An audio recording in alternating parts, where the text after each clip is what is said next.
micro.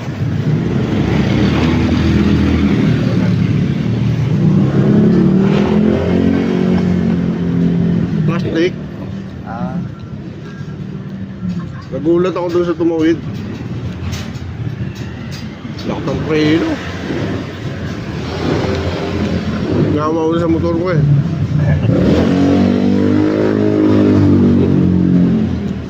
Putol oh. Kung sa, di ba, puno ng preno? Oo. Gulat na lang ako, lala preno, putol pala to. Gaano kaya yun? Mahal yan. Kagabi to. Buti may mga bukas pa na tindahan doon sa amin. Dami. Napalitan mo na? Palitan. Nagkakaroon. 50 lang. Pero hindi daw ano yun. Original. Original daw yan, 350.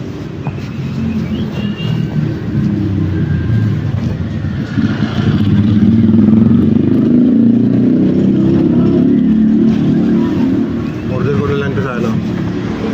May shop doon sa amin malaki.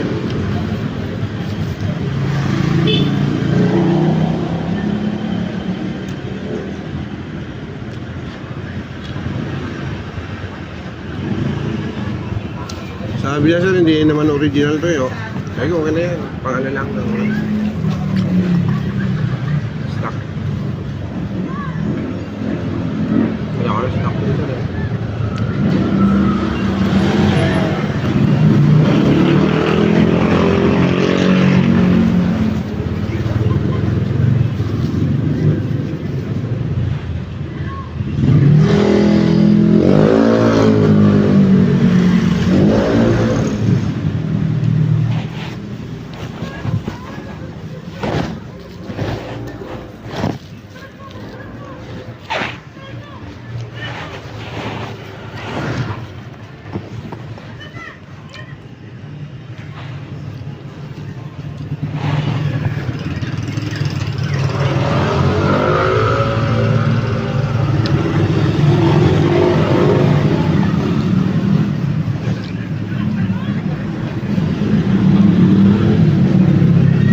Normal lang kailangan doon ng ano.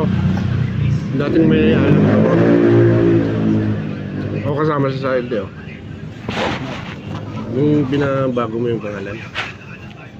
Pinalipat siya yung pangalan mo. Pero pinapirma mo lang o sinama mo siya? Pinapirma ko lang. Ba't nag-picture ka? Kasi may trabaho ka siya. Pwede naman kung papasamahin mas maganda.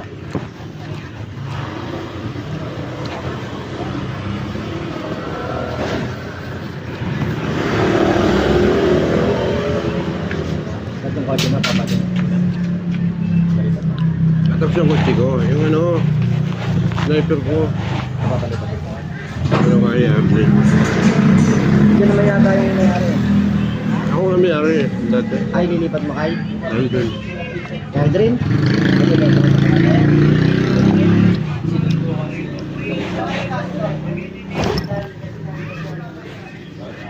Ano ka? Maganda nga yun. Hindi na ano pa ito, kailangan ko lang. March lang.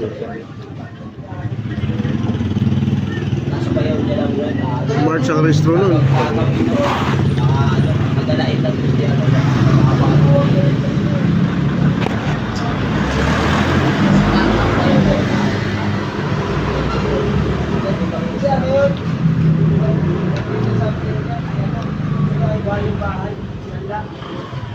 Yun nga yun, i-take ko lang sa akin yun. Talo nga sa tayo kasi yung tingin yun. Talo tayo. Lungkoy siya kagamit na gabi. Eh mga Basta. Pumulat siya kagamit. Papulis siya eh. Sakta naman birthday.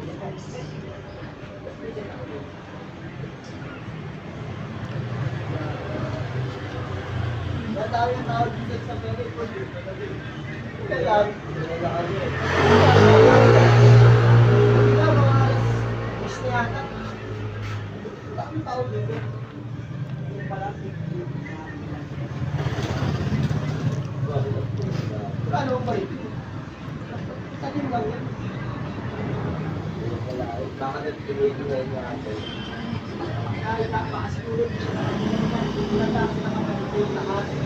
lang ata yun. Dahil ito ito sa akin. Tapos ngayon, hindi pa rin siya tumatahimik. Nakawala pa yung kapatid niya. Kaya rin naman siya ngayon.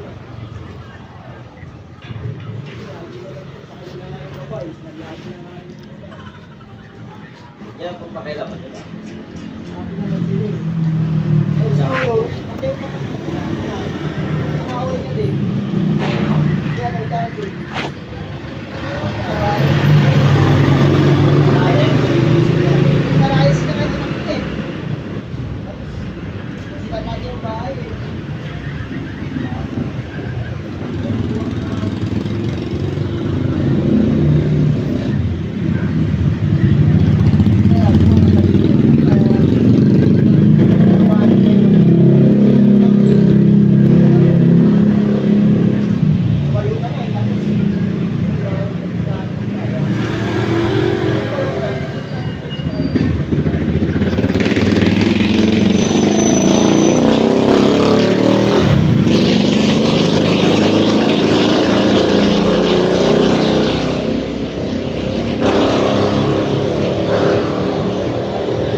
Yung hello.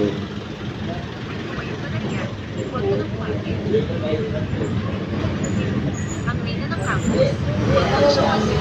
Ginamit ni Chen Suan ang Yatrap. Bilang wallpaper niya ng patagpo sa loob ng 3 taon. Isa lang siyang hamak na sim.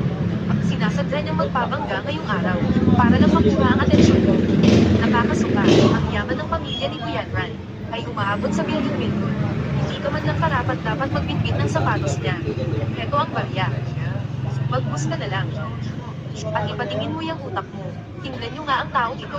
Ito ang napapala ng mga ambisyosong palaka na nangangarap makatikim ng karne ng gansa.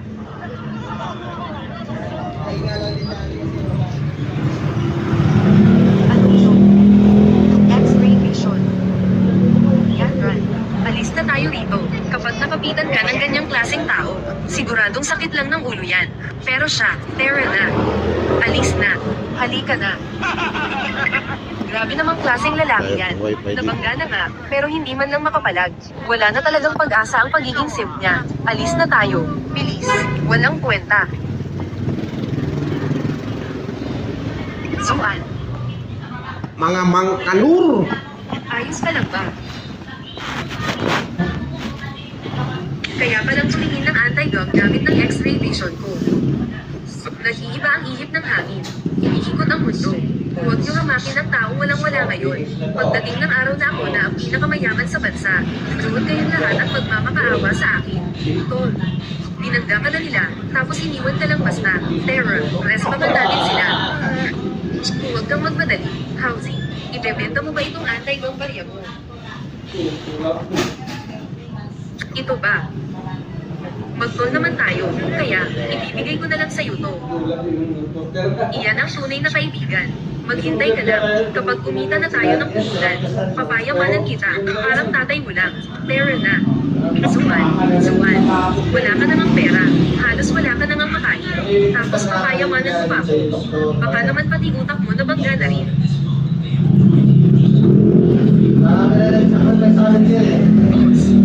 Tignan niyo po ito. Binibili niyo ba? Ay, maupo ka muna sandali. Babalikan kita para suriin yan. Sige po.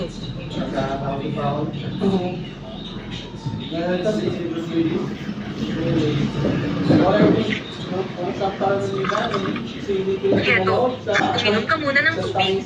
Sige, patanjin na yan. Pa, nandito na ako.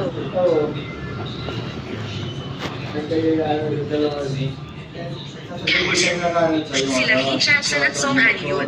Ang mga kasing sikat ni Kuya Ran. Ang dalawang magandang pambato ng design department. Sabi nila mahirap daw talagang pasagutan ang dalawang yan. Napakainit pa ng ulo. Pero, mas mainit ang katawan nila, di ba? Andito na siya. Uy, dakilang Sim, anong tinitingin-tingin mo riyan? Papa, huwag mo na siyang pansinin. Yung dala niyang gamit, imposibleng totoo yan. Magkakilala ba kayo? Sino ba sa buong school ang hindi nakakakilala sa kanya? Boss? Isa lang siyang dakilang sim. Hinabol niya si Kuya Brad. Hanggang sa tumilapon siya dahil sa bangga ng kotse. Sa huli, wala man lang siyang lakas ng loob na magsalita. Napakaduwag at nakakahiya. Hindi man lang siya kumilos na parang tunay na lalaki. Hindi naman sa ganoon, kasi noong oras na yun. Bakit? Mali ba ang sinabi ko? Ligo ka kay Yanran. Kaya dito ka naman tumutulo sa bahay ni Changsen. Gusto mo ka bang guluhin si Changsen? Mangarap ka ng easy. Parang wala ka lang na naghahangad sa parte ng sisya.